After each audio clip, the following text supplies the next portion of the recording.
Alright guys, I got a little bit of an update here for my Witchhat throwout bearing conversion on my 1937 big twin flathead Harley Davidson.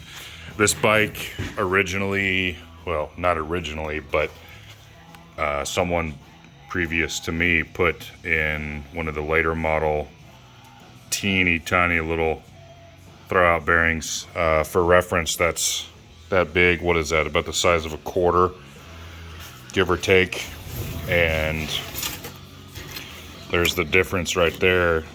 I am converting this thing to the Witchhat throwout bearing because, as you can see, it is much larger, much beefier, and should be just much stronger.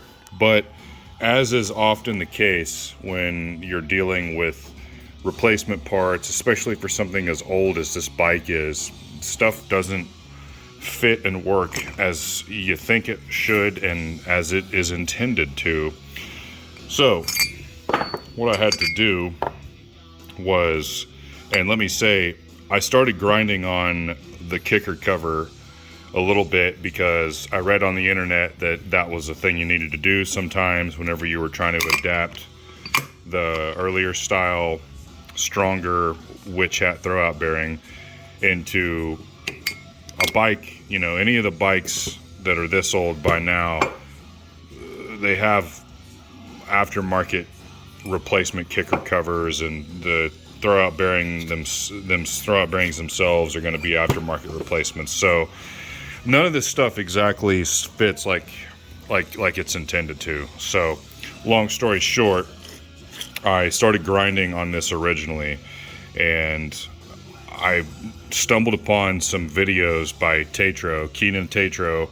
Big thank you to Keenan for all of the awesome videos and information that he shares with the vintage Harley Davidson community. That has been a big help.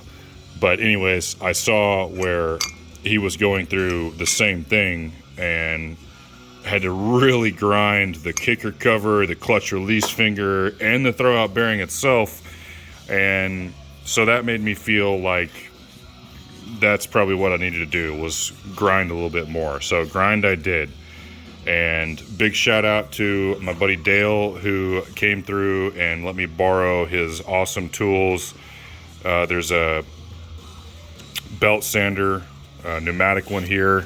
This is a body shop tool that guys use, and then there's an electric one in there, and a battery powered roll lock with some conditioning discs, fiber discs, so on and so forth.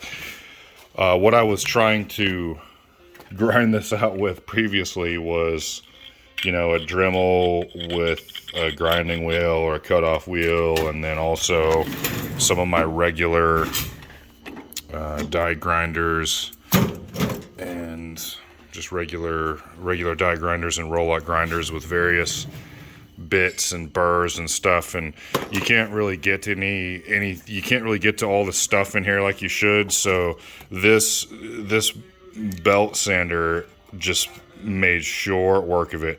I was able to go all the way around here and really dial it in. So I had to remove material all the way from here up to there. Pretty much this whole area had to be clearance, including the fill plug, which I probably need to knock down a little more, and also these two areas right here, and the clutch finger itself I had to clearance.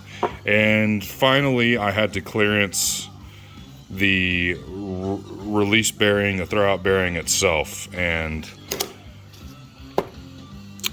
it finally fits. It fits and works like it should. I have assembled it on the bike several times and tested it. I've pulled it off and put it back on multiple times to ascertain that it's functioning properly, and it sure as hell seems like it is. So this should be a wrap on this project, and I will have successfully moved from this flimsy, teeny tiny little wimpy late model throwout bearing to this big beefy early style one.